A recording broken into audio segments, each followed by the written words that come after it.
Tonight, I want to share a story about a night that still doesn't make sense to me, no matter how many times I've tried to explain it in my head.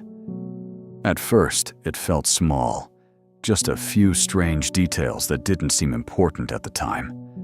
But as the night went on, it became harder and harder to convince myself there was a normal explanation for any of it. Even now, there are parts of that night I still avoid thinking about too deeply. So if you're listening right now, stay with me, because this story only gets stranger the further it goes. My name is Marcus Hale, and for most of my adult life, I've worked nights. Not security, not law enforcement, nothing dramatic like that. I transport medical deliveries between hospitals, private labs, and clinics that don't have their own drivers. Blood samples, biopsy slides, transplant paperwork, temperature-controlled containers with labels I'm not supposed to peel back. Most of it moves after dark because traffic is lighter, doctors are impatient, and certain things can't wait until morning. People hear medical courier and imagine urgency. Most nights, it's just me driving alone with a cooler strapped down in the back and gas station coffee going cold in the cup holder. I'm 46 now, divorced once, no kids, no pets. I rent a small apartment above a hardware store, and the owner downstairs still calls me Mark, even though I've corrected him more than once. I stopped correcting him eventually. It doesn't matter much when you're only home long enough to sleep, shower, and leave again. The job suited me for a long time. Night driving has a way of making loneliness feel practical. You learn which gas stations keep fresh coffee after midnight. You learn which towns roll up the sidewalks by 10. You learn where the deer cross, where the fog settles, and which motel clerks won't talk your ear off when all you want is a key and 5 hours of sleep. Routine becomes a kind of shelter. That's why I trusted the Rosebridge Motor Lodge longer than I should have. I found it during a freezing rainstorm outside Fair Lake, Pennsylvania. I had been driving since the afternoon, carrying a sealed medical container from a hospital in West Virginia to a private lab 2 counties over. The roads were slick, the shoulders were white with dirty slush, and every passing truck threw water across my windshield hard enough to make me flinch.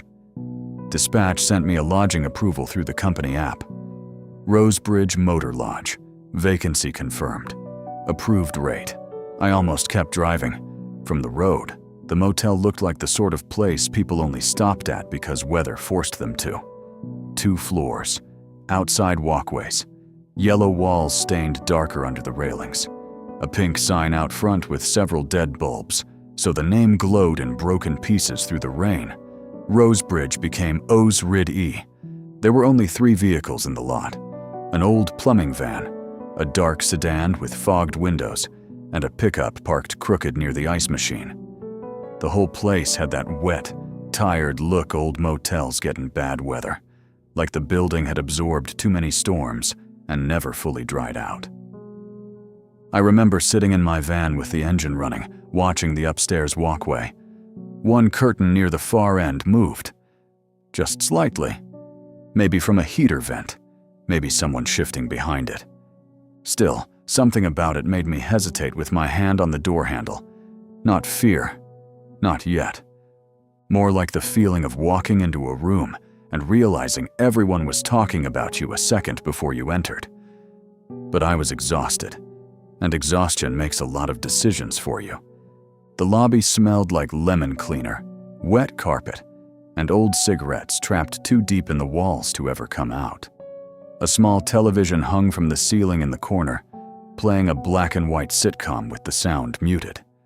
A vending machine beside the office door sold off-brand chips, aspirin packets, and one kind of chocolate bar I hadn't seen since the 90s. Behind the counter sat a woman in a gray cardigan, reading a paperback with a cracked spine. She looked up when the bell over the door rang, not surprised, almost disappointed. "You're late," she said. I assumed she meant for check-in. "Roads are bad," I said. She looked at the rain sliding down the front window. "I know." Her name tag said, Agnes. She handed me a registration card, and I noticed half of it was already filled out. My name, Marcus Hale. My vehicle information, even the company billing code. I stared at it for a moment. You already had this ready? I asked. Agnes glanced down as if she hadn't noticed. Then she picked up a pen and crossed something out near the bottom of the form. Not ready, she said. Just written. I didn't know what that meant. I should have asked. Instead, I signed. That's how these things happen, I think. Not because a person is brave or stupid, but because they're tired, and because asking one more question feels like more trouble than accepting the answer you already have. Agnes took the card, looked at it longer than necessary, then handed me a key attached to a faded red plastic tag. Room 214, second floor, far end. As I reached for it, she didn't let go right away. For a second, we both held the key. You've stayed here before? I asked. Her eyes moved from my hand to my face. Not exactly. The rain was blowing sideways when I climbed the outside stairs. The walkway lights buzzed above me, each one surrounded by a trembling halo of insects, even in the cold. Water dripped steadily from a clogged gutter somewhere overhead. Room 214 sat at the far end, beside a locked maintenance door. There was no room past it. The red key tag felt warmer than it should have in my palm. The room looked ordinary enough. Brown curtains, heavy bedspread, dresser with cigarette burns along one edge. A framed picture of flowers hangs crooked above the bed. The air conditioner under the window rattled even though it was turned off. The room smelled damp. Not moldy exactly, more like old paper after rain. I checked the bathroom, mostly out of habit. Then the closet. Then, under the bed, because something about the place had already made me feel foolish, and I wanted to prove to myself there was nothing to find. There was nothing. On the nightstand sat an old beige landline phone. I remember it clearly because I unplugged it before lying down. I don't know why. Maybe the room already felt too quiet. Maybe I didn't like the idea of anything ringing beside my head while I slept. Either way, I pulled the cord from the wall. That matters. Around 3 in the morning, the phone rang.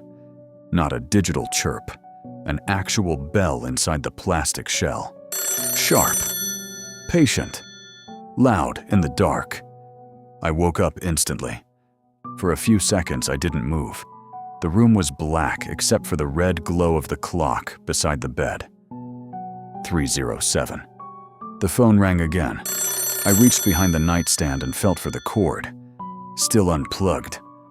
On the third ring, I picked up. The receiver was cold. So cold that I pulled it away from my ear at first. When I listened again, I heard static, then breathing.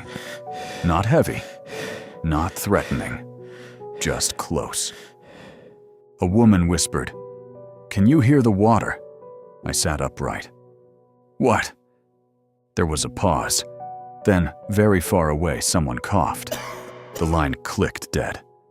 I didn't sleep after that. I sat with the lamp on until the sky went gray behind the curtains. Every few minutes, I looked at the phone. Once, I considered taking it apart, but I didn't want to touch it again. In the morning, Agnes was behind the desk.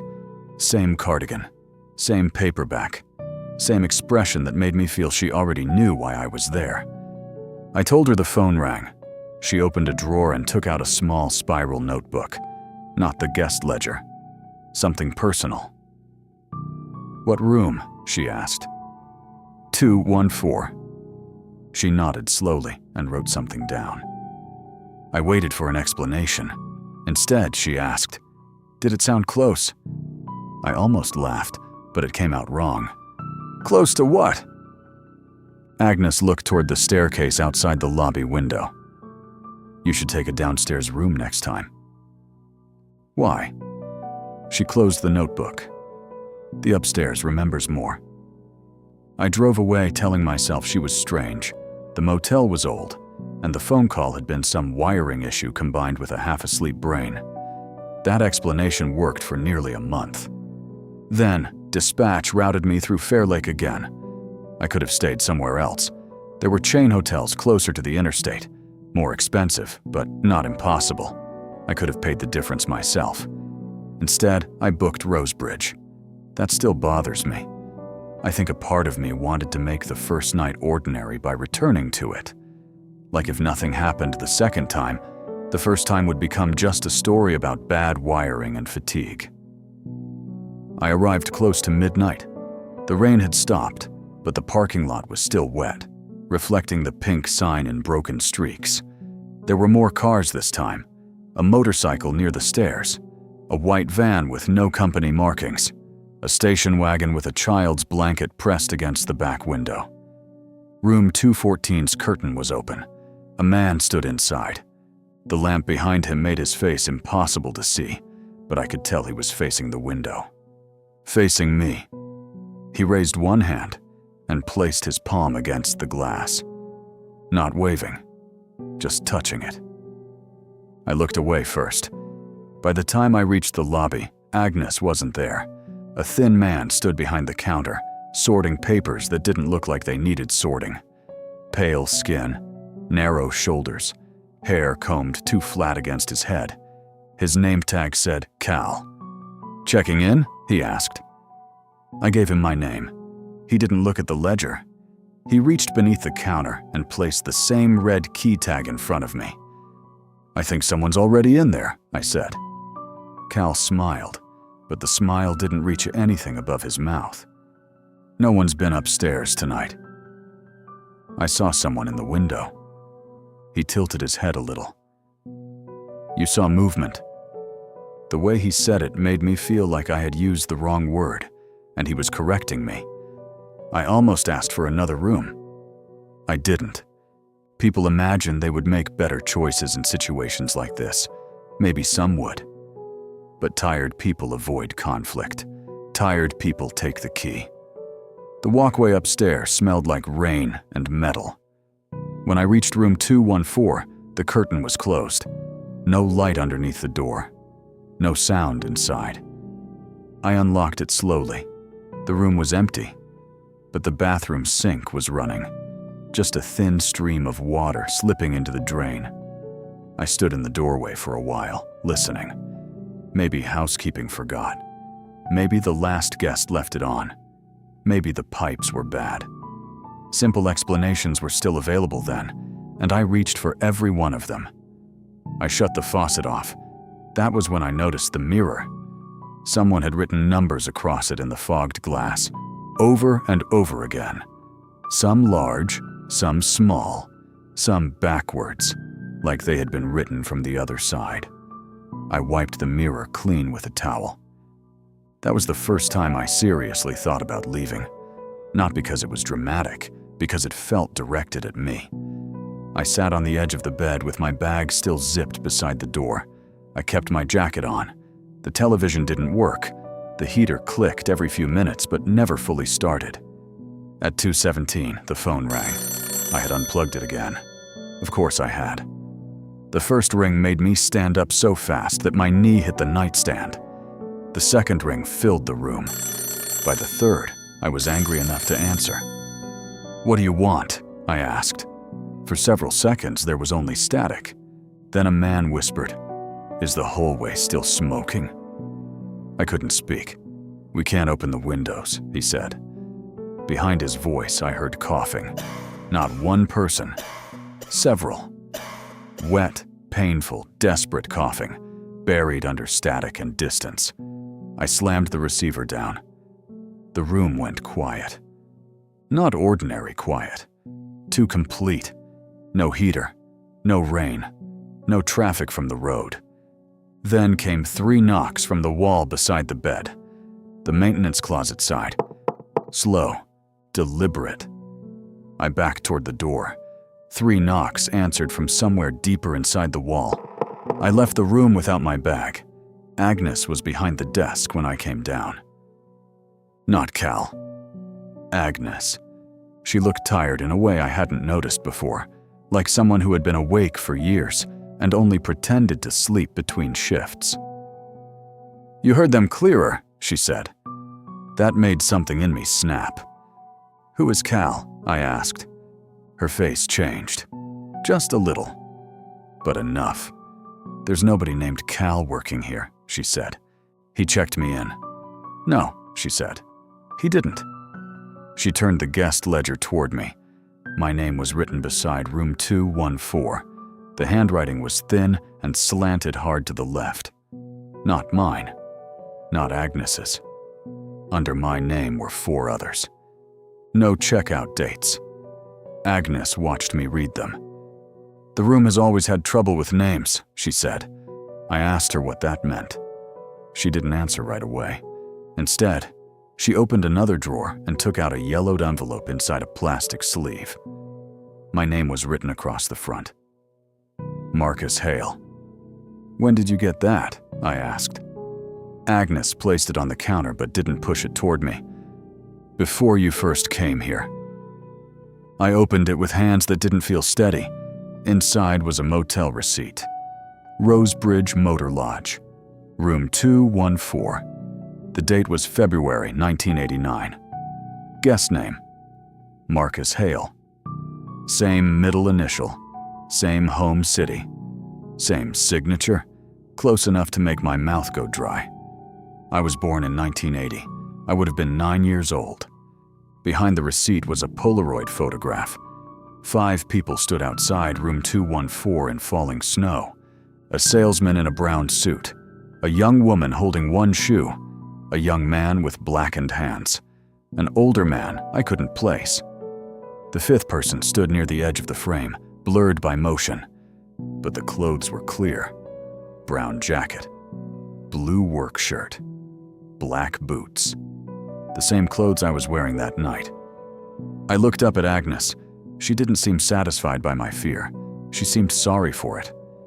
In 1989, she told me, there had been a fire. Officially, it started in the wall between room 214 and the maintenance closet. Faulty wiring.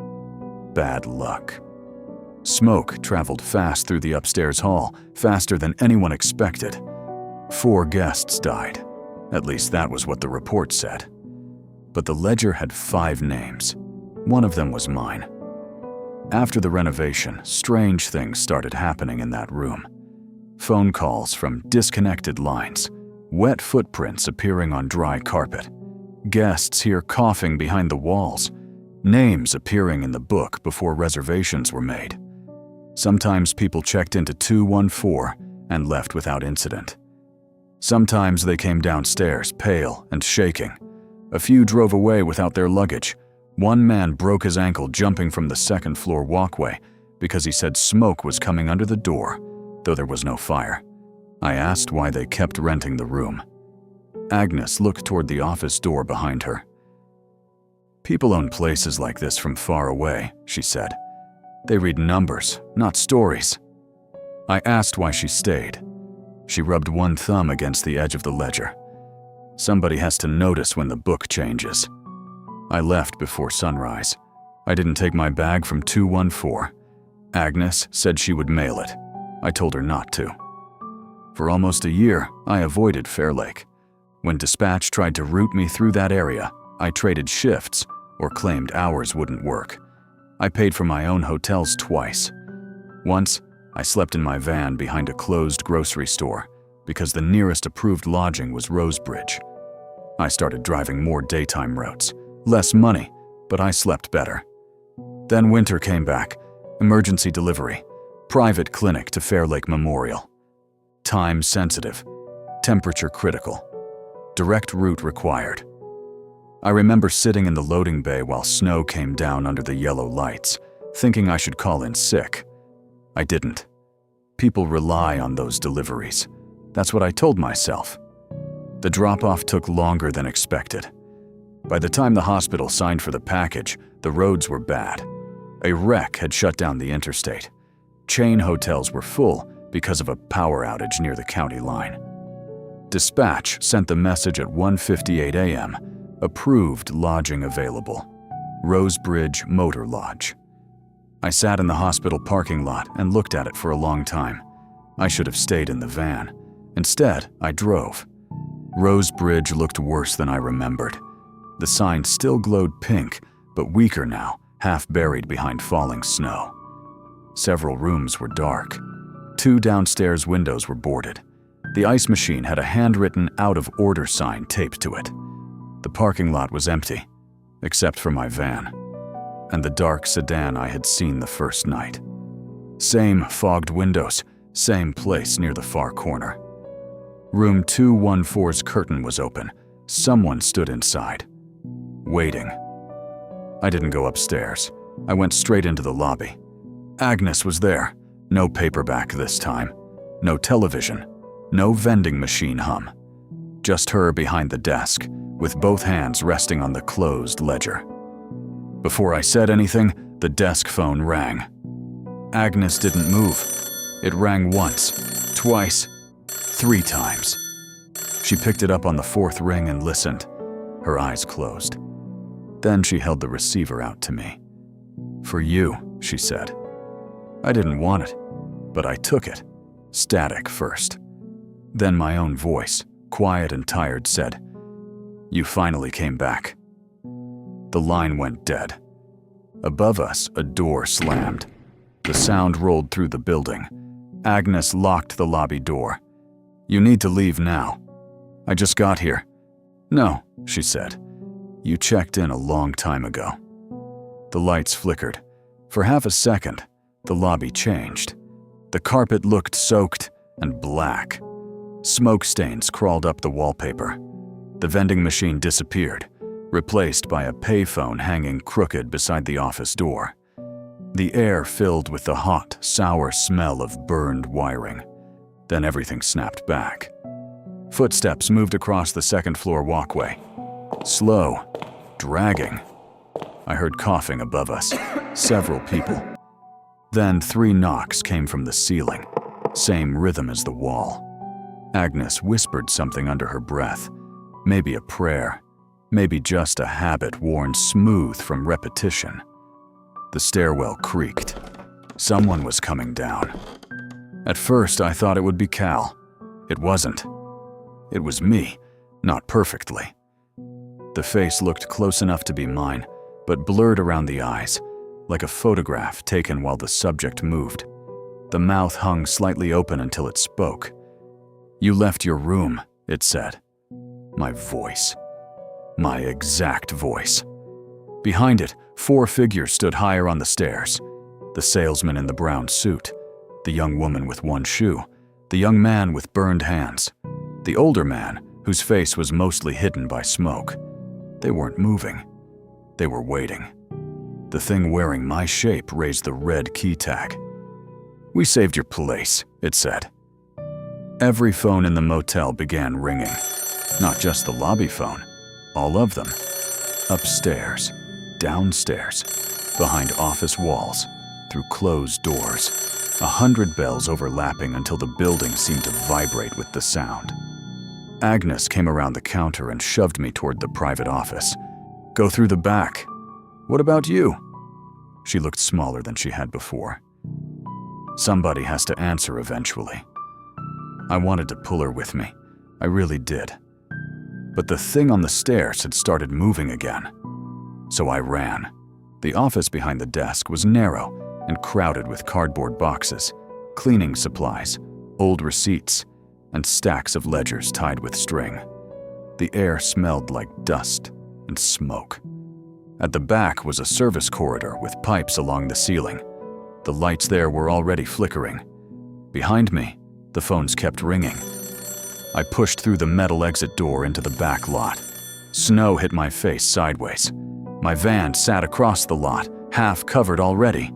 I ran so hard I slipped once and hit my knee on the pavement, but I got up without feeling it. When I reached the van, I looked back. Room 214's window was full of smoke. A hand pressed against the glass from inside. Then another. Then another. For 1 second, my own face appeared behind the curtain, mouth open, calling something I couldn't hear. I drove. I don't remember leaving Fair Lake clearly.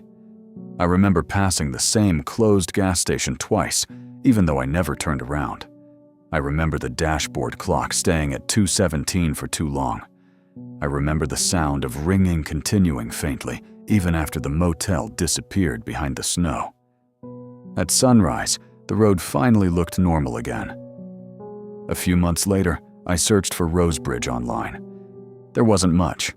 One outdated listing, 2 blurry photos, a disconnected phone number. Then I found a short article in a local paper. Rosebridge Motor Lodge had permanently closed after part of the second floor collapsed during winter weather. No injuries reported. Ownership unavailable for comment. Agnes Whitcomb, longtime night manager, was listed as missing. There was a photo of the building in daylight. Boarded windows, snow in the lot, sign broken in half. At the far end of the second floor, someone had drawn numbers in the dust on the window. I don't drive nights much anymore. My company thinks I got older and finally chose easier routes. Maybe that's true. I stay local now. Hospitals, labs, clinics, and short runs that end before midnight. Less money, but I don't mind. Sometimes, when I'm alone in my apartment, I still hear a phone ringing. I don't own a landline. It usually rings once, never more than that. Last February, I found a motel receipt tucked under my door. Rosebridge Motor Lodge. Room 214. Check-in date, next February. My signature was already printed at the bottom. I burned it in the kitchen sink and watched the paper curl into black flakes. The next morning, my apartment smelled like wet carpet and lemon cleaner. I opened every window. It didn't help. I don't know what Rosebridge wanted from me. I don't know if Agnes saved me or only delayed something that had been written down long before I first walked into that lobby. But I know this much. Some places don't follow time in a straight line. Some rooms stay occupied even when nobody is inside them. And sometimes, when you travel alone long enough, you don't just pass through certain places. Sometimes they remember you before you arrive.